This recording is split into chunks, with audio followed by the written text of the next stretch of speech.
Poštovani gledatelji, dobrodošli u Vidljive tragove. Na kraju smo 2020. godine koju je obilježila pandemija. Na kraju svake godine želimo da sljedeća bude bolja. Ali istina je da svijet postaje bolji i svaka godina postaje bolja na koljenima.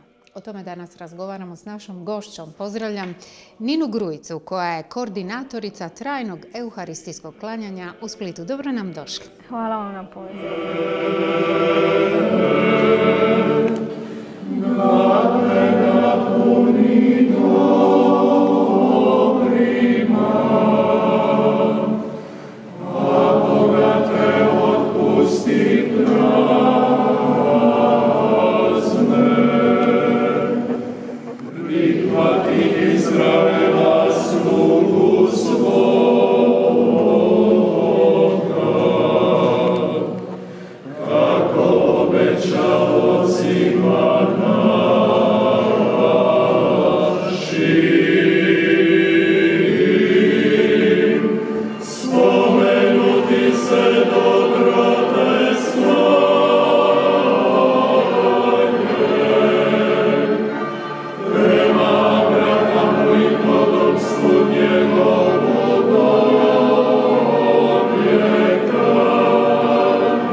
Dakle, od listopada je započelo trajno euharistijsko klanjanje u crkvi Svetog Duha u Splitu. Vi ste koordinatorica, to je zanimljiva priča, međutim, možete li opisati kako je uopće došlo do vašeg približavanja Bogu? Danas ste koordinatorica, a nekoć ste bili, sami kažete, površna vjernica. Da, išla sam možda jedan put, 2 put godišnje u crkvu, na Božić i na Uskrs i tu i tamo nedjeljom.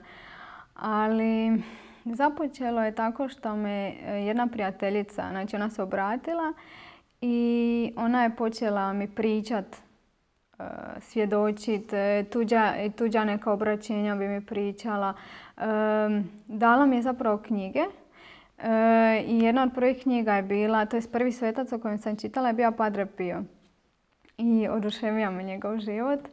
I cijeli taj drugačiji onda pogled na svijet i upravo u tom razdoblju su bili i susreti Kristofora koji su često na tim susretima pozivali na sakramentalni život. I onda sam na taj način ja krenila i u crkvu, shvatila sam kolika je bit i važnost i svete mise i ispovjedi. I uz to su oni pokrenuli školu molitve. I meni je baš bio neki poticaj da se upišem na tu školu molitve jer smo tu čitali razne biblijske tekstove i Stari i Novi Zavjet i učili smo tu razmatrati i znači gledati svijet drugim očima. I onda jednostavno kad uđeš u taj svijet više ne možeš izaći iz njega. Shvatiš da su sve druge stvari nisu toliko bitne ni važne i kad se sjetiš onih pustih kava s prijateljima na kojima si bija i pričao, ne znam, o glupostima, sidiš na rivi, komentiraš ljude, da tako nešto suludo i nepotrebno i zapravo ti jedini fokus, znači svi naši razgovori su se vrtili oko Boga, oko vjere, oko znači te promjene koje osjećaš u sebi. I jednostavno je dalje išlo i bila sam presretna što sam upoznala nove prijatelje na jednoj zajednici.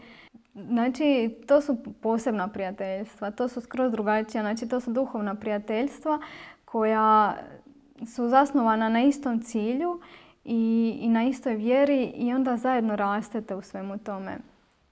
I nikad vam nije dosadno. Znači, ja mogu bez prestanka biti sa osobama s kojim dijelim zajedno, znači tu ljubav prema Gospodinu.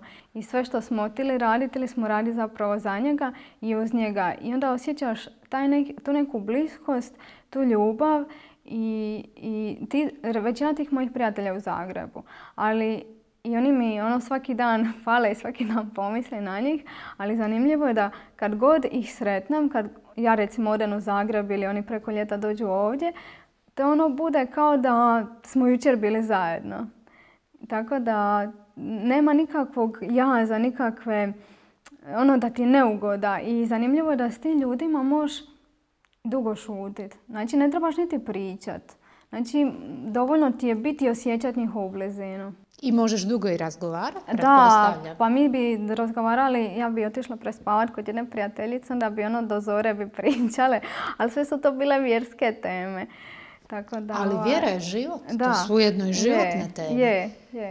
Kakav je to novi pogled na svijet? Kao da ste stavili neke nove naočale. Kroz drugačije se leća sve gleda. Kad usporedite od prije i ovo sada, što je to toliko bolje s ovim novim naočalama? Pa vrijednosti imaš drugačije. Ono što ti je prije bilo bitno, više ti nije bitno. Shvatiš da je jedino bitno da udovoljiš Bogu, a ne ljudima, niti sebi. Mada da, ta borba da udovoljiš sebi je svakodnevna i često padam i ja osobno u njoj. Ali trudim se onda vratiti Bogu i vidjeti šta on želi, a ne šta ja želim i šta drugi žele. I onda, recimo, zašto je bitna Biblija? Te vrijednosti nove koje imaš baš dolazi iz Biblije, znači iz Isusovog života, ne samo Isusovog, i u Starom Zavjetu kad vidiš za šta se ljudi bore i kako ih Gospodin nagradi. I nije uopće bitno ako ti ne dobiješ ono što si htija ili da ako se boriš za nešto i znaš da je ispravno, a ipak ne ispadne tako, znaš da će to Gospodin nagraditi možda ne odmah, ali kasnije. I kasnije uvijek sve dođe na svoje. Možete li imenovati te nove vrijednosti utemeljene na Bibliji? O čemu se radi? Poslušnost. To mi je jedna od dražih kreposti. Kako sam čitala razne životopise, najprije Padre Pio, kao što sam spomenula, i Sveta Klara.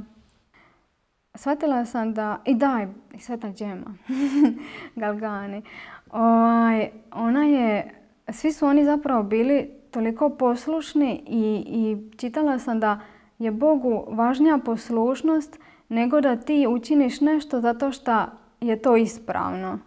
U smislu, ako ti autoritet ne dozvoli, bio to tvoj duhovnik ili svećenik, trebaš se pokoriti njegovom autoritetu. Recimo, primjer Sveta Džema Galgani je imala ukazanja Isusa.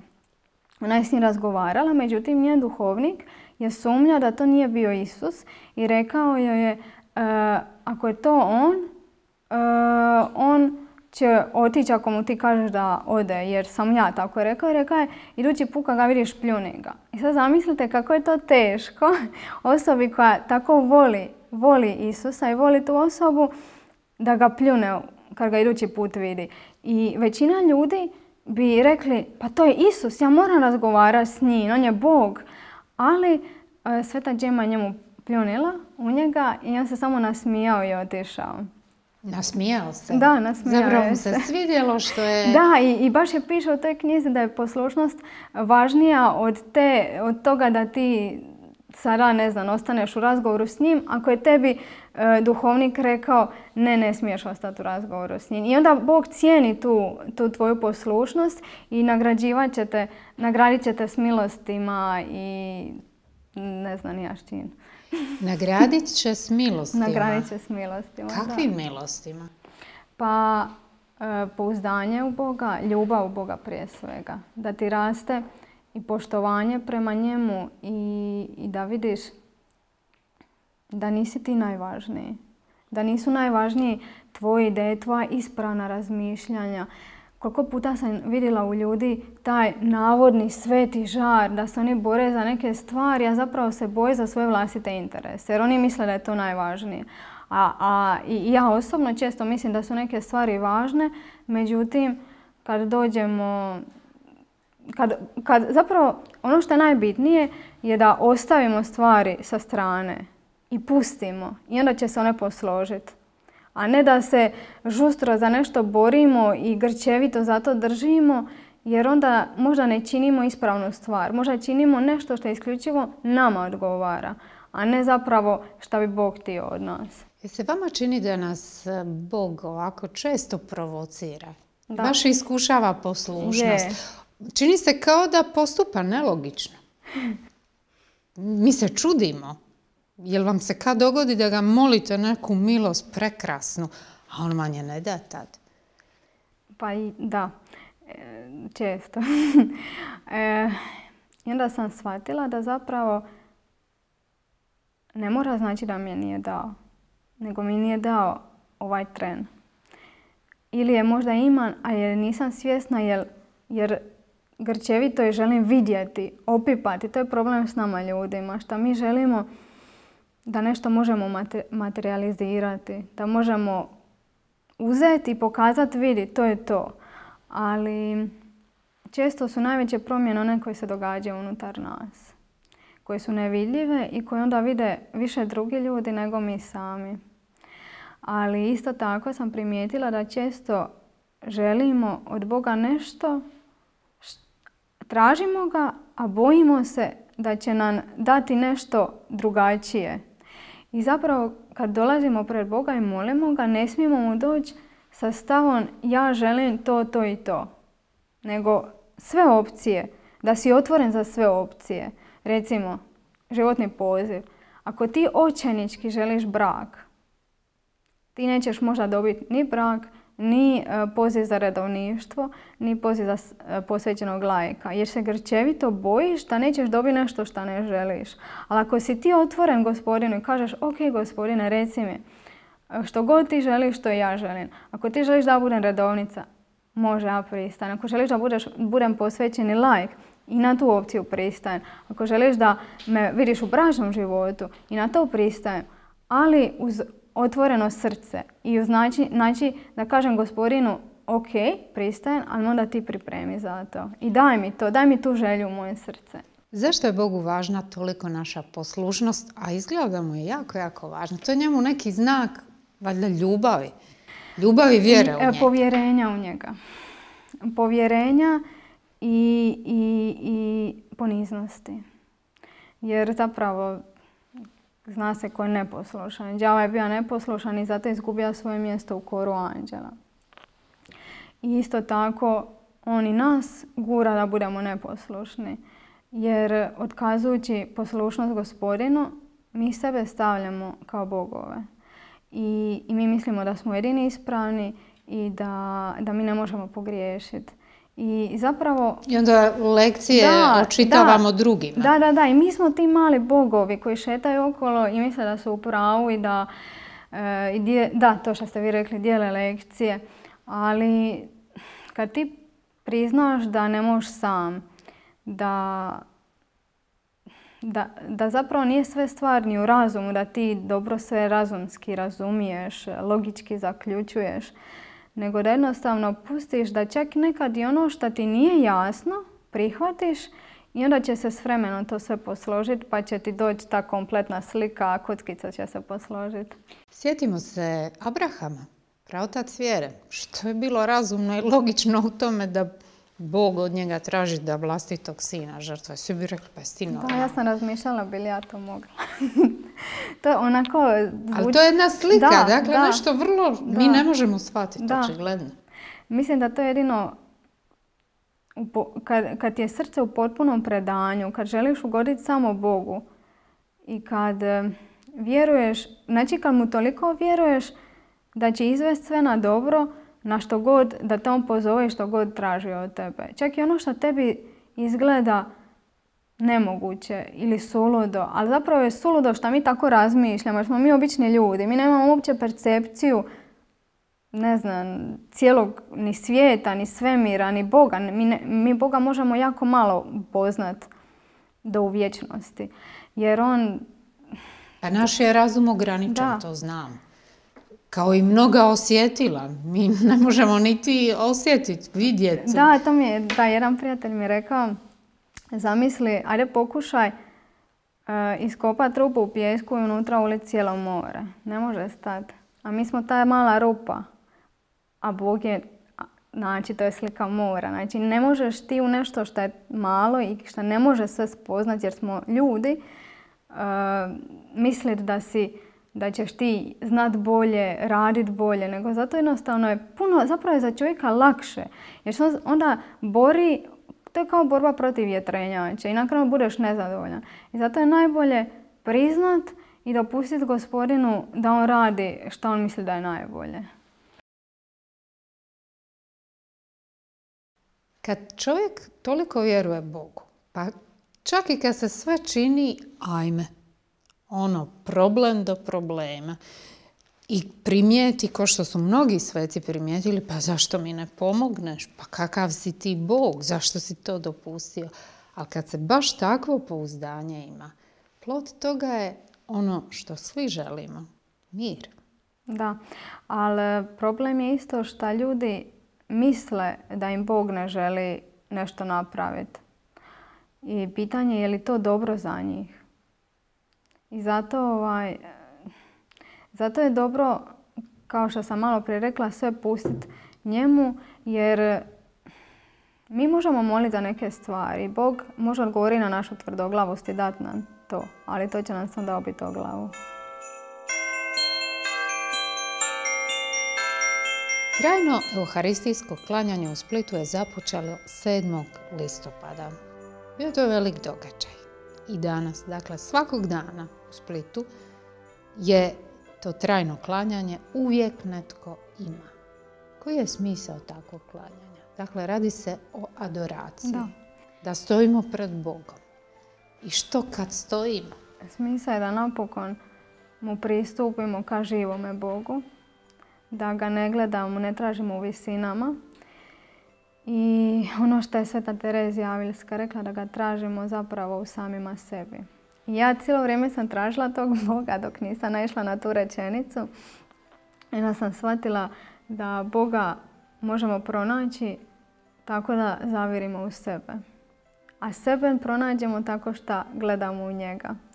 I smisao trajnog klanjanja je da ljudi se vrate Gospodinu, da prihvate, da shvate, spoznaju da je on tu i da ih on uvijek čeka. Znači kapela je otvorena 24 sata. Ne možeš te više vaditi, ajme četvrtak je, ima nešto obaviti ili danas mi župnik ne može održati klanjanje. Znači Isus tu stoji i ti možeš doći u bilo koje doba dana, bilo koje doba noći jer to on želi mijenjati. Želi mijenjati tebe i kompletno cijelu sliku grada, duhovnu stvarnost u gradu, a najposlije i u cijeloj Hrvatskoj. A kako on to mijenja? Po nama. Kako nas mijenja? Jel mi moramo nešto govoriti, neke posebne molitve? Ne, ja bježim od pobožnosti. Mene to, zato što mi to izgleda kao da piše neku matematičku formulu. Mislite od naučenih formula molitva? Da. To i tamo je znan iz molitava i devetnica, ali više volim, trudim se, ući u odnos, u razmatranje, u gledanje Isusa u Bibliji, u biblijskim slikama, ali isto tako volim samo doći ispred njega onako ko tabula rasa i sunčat se ispred njega. I primat. Zapravo, mi često govorimo i sve se svodi na to da u molitvi, često se svede na to da u molitvi mi pričamo i onda rećemo Isusu, ok, to je moja molitva, ti ćeš to napraviti tako, tako i tako. Onda kad ja to kažem i mi mislimo da je to molitva, ali zapravo je molitva više osluškivati njega i njegov glas, nego da mi njemu kažemo šta i kako i na koji način da on nešto učini. I onda ta promjena dolazi, ne mora nužno on odgovoriti na našu molitvu, ali ako mi njega promatramo, kao recimo kad nam se svidi neka osoba, neki prijatelj, onda ćemo mi više ćemo slušati nego što ćemo govoriti. Jer mi želimo znati šta on misli, kako misli, šta voli raditi, kako voli to raditi, koji mu obrazac ponašanja, na koji način nešto radi, kada radi, zašto to radi, od koga to prima. I onda mi želimo isti taj obrazac ponašanja ponavljati u svom životu i davati ono što Isus daje.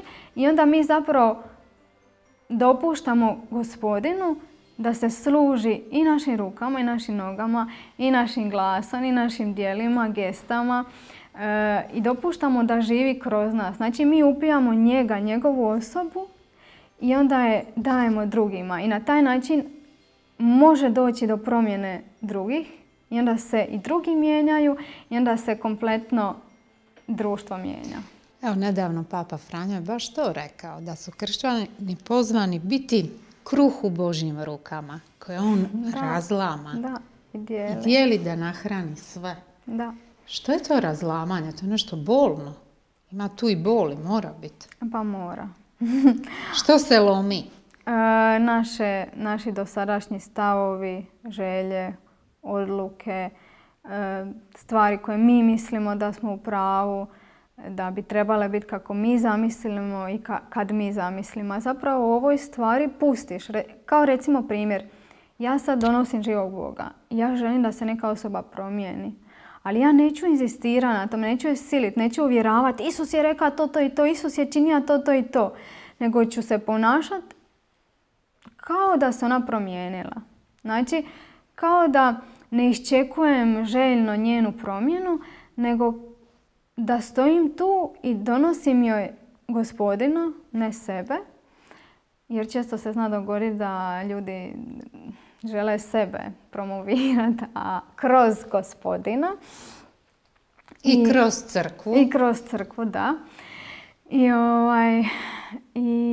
I pustiti je da to isto sazrijeva u njoj, jer nije ni u meni sazrilo odmah. Mogu se ja isto pravi pametna i reći, eto ja sad znam nešto, a zapravo mi je trebalo godinama. Recimo u primjeru školi molitve. Trebalo je doći do nečega i meni nikako neke stvari nisu bile jasne, što obično nekim ljudima nakon par mjeseci bude. I sada bio je tu, tada je bio susret Kristofora i onda je govorio kao Lončar, pa vidit ćeš ti kako će ti sve sjest nakon 1 godine škole molitve. Ja kažem, ali ja već idem 3 godine na školu molitve. On je rekao, nekima treba i duže. I to je znači nije stvar da ti odmah soliš pamet osobi, nego se sjeti da i tebi trebalo dugo vremena da ti nešto prihvatiš. Pa i dan danas, recimo ja i kad prihvatim neke stvari, često ti znaju doći neke misli, sumnje, ali je pitanje kako ćeš ti odgovoriti na njih. Imamo često te plemenite nakane. Želimo da i drugi dobiju tu milost, iskustvo Boga, pa onda znamo biti i razočarani. Imamo očekivanja, molimo ništa. On uvijek isti. Ništa se ne događa. Pa ti si Bog, ti možeš sve. Da. Što se čeka? Pa čeka se da osoba bude spremna. Jer osoba nešto može primiti, ali ako je primi u krivom trenutku, to će prokockati. Ili će primiti savu radosti, a na prvu tegobu u životu će opet poklekniti. Zato je dobro da osoba polako sve prima. Ja sam isto uvijek htjela, zašto ne mogu odmah, zašto ne sad. Ali pitanje bi li ja zadržala neke stvari da sam ih dobila kad nije bilo vrijeme za njih. Uz poslušnost vidim da jako cijenite i strpljivost. Traži se strpljivost, da jedno s drugim. Da, to mi je bilo najteže zapravo. Ali sam zapravo shvatila da zna se dogoditi da pukne. Zna se dogoditi nešto jako dugo čekan. I onda jednostavno poludiš u tom čekanju, ali je bitno koliko brzo ćeš se opet dignuti i shvatiti da si pogriješio i da je stvarno bitno pustiti vrijeme, jer sve ono što ti Gospodin da će ti u pravo vrijeme. Tako da je zapravo nebitno kad ćeš ti to dobiti.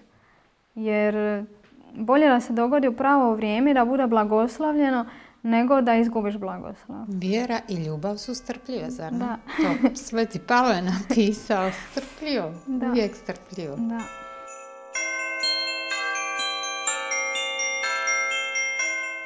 Dakle, pozvani smo biti razlomljeni, to je bolno, već smo rekli, možda je vrlo i bolno i od nas traži napor da stvarno Božjim očima gledamo drugog čovjeka.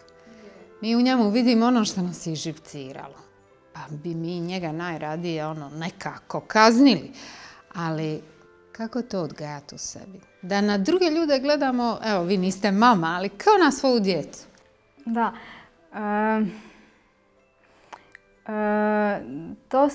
To je meni bio problem u početku. Mislim i dan danas mi nekad zna biti problem.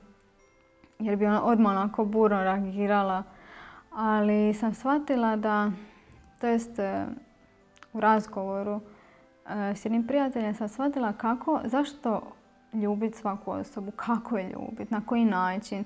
Jer je ta osoba je meni rekla da on ljubi sve osobe jednako. Meni to nije bilo jasno. Kako možeš svakog ljubiti? Znači i mamu ljubiš jednako kao nekog koga prvi put vidiš u životu. Ali to je ta ljubav za spasenje. Da se svaka duša spasi. A možda i ljubav prema Bogu. Pa to, ako volimo Boga, moramo voliti i one koje on voli. Da, nego sam mislila o toj jednakoj ljubavi. Jer svaki čovjek je stvoren na Božju sliku i mi u svima moramo vidjeti Gospodina. I želiti da ta osoba, da se u njenom životu proslavi Gospodin, jer je to Božja želja. Znači, ti to možeš vidjeti u križu. Kada gledaš Isusa na križu u obličju te raspete ljubavi koja je umrla za svakog čovjeka i onog koga ti ne možeš smisliti i koga kad ga pogledaš bi najradije okrenija pogled, ali i to Isus nije činio. I onda ako se stavimo u tu sliku da želimo raditi da ugodimo Gospodinu, znači ako mi ljubimo Gospodina, onda ta ljubav će sići u nas na način da ćemo mi i druge ljude ljubiti onako kako ih on ljubi.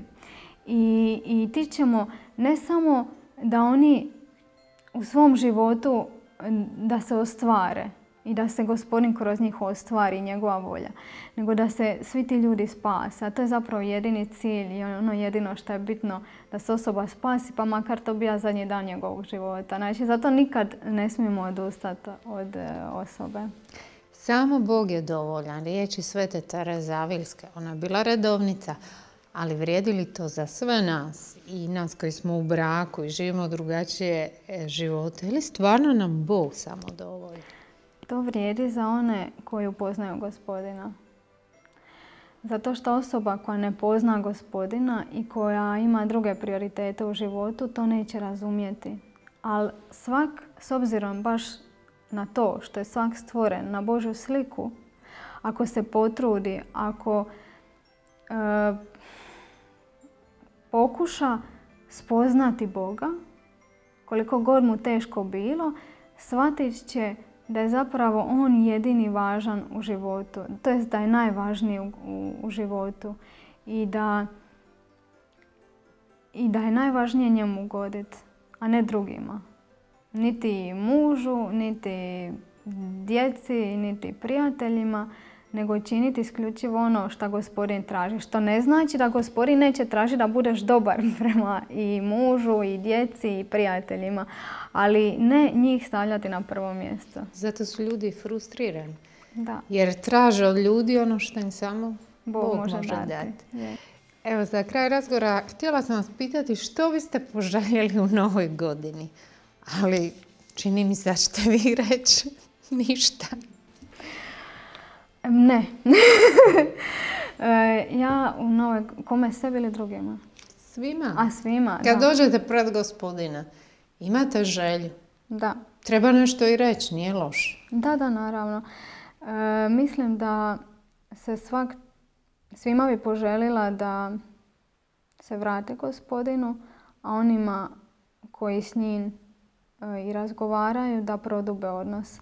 Jer Mi uvijek rastemo. Mi nikad ne možemo reći ja sam toliko savršen kršćanin, jer tek zapravo u vječnosti ćemo biti savršeni, jer ćemo biti s Bogom konstantno i napajat ćemo se samo na njemu. Jeste li se kad vi naljutili na Boga? Da. Jeste? Nije ispunio vaše očekivanje? Da.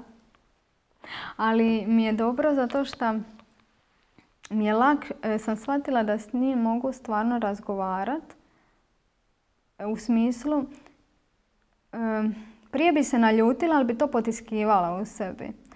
A sada sam primijetila, mislim ne primijetila, nego spoznala da on ne traži od mene da ja samo njemu govorim kako sam ja sretna, zadovoljna i vesela, nego on dopušta da mu donesem sve, da mu dam sve, a najprije i svoje grijehe i svoje loše osjećanje. I da mu prigovara se. Da. I onda, to je pravi odnos ljubavi. Da, i onda kad ti to sve izgovoriš, bude ti lakše jer to ne kazni. I shvatiš zapravo da te ljubi. I kad shvatiš da te ljubi, onda se ti pokaješ i bude ti žao što si to izgovorio i što si to uopće mislio. Ali zapravo to nisi mislio, nego si ti u ljutnji ti njemu dokazati da si ti bio u pravu, a naravno da nisi ti bio u pravu. Nije li to najveće čudo? Kako mi to ljudi ipak, unatoč svemu što nas okružuje i Boga ne vidimo, nekako očutimo tu njegovu ljubav, pa mu se nešto trudimo odgovoriti. Nije li to čudo? Pa je, a zapravo nije. Ako ćemo gledati da čovjek nije samo stvoren od tijela, već od duha i duše. To je taj naš duh koji treba zapravo nadvladati i tijelo, i osjećaj, i emocije, da ne utječu s nama. I razum naravno, jer nas razum isto može sluditi ako imamo neki negativni utjecaj na misli. I zato je zapravo najvažnije da tijelo bude podložno duhu. Hvala vam lijepa, Nina. Hvala vam.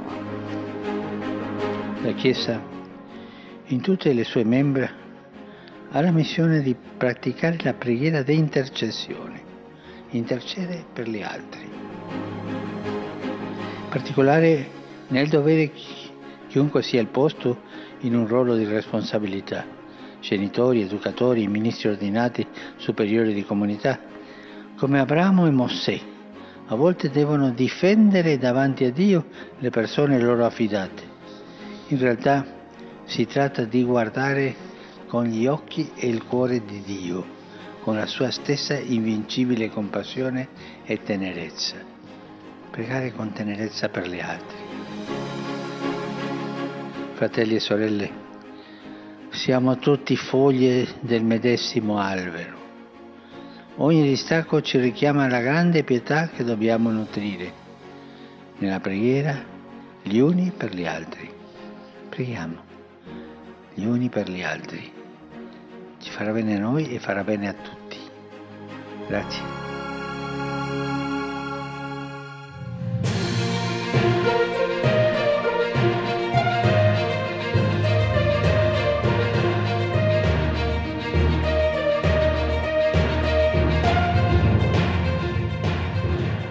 A Isus nas upozorava što je to obitelj kada kaže gdje su dvoje u moje ime, tu sam i ja.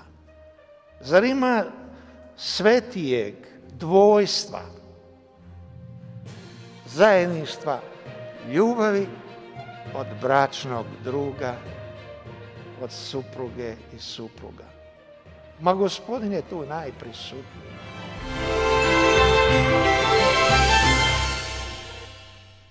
Poštovani gledatelji, ovo je emisija Vidljivi tragovi posljednja u ovoj godini. Sretna vam, blagoslovljena nova godina. Vidimo se. Doviđenja.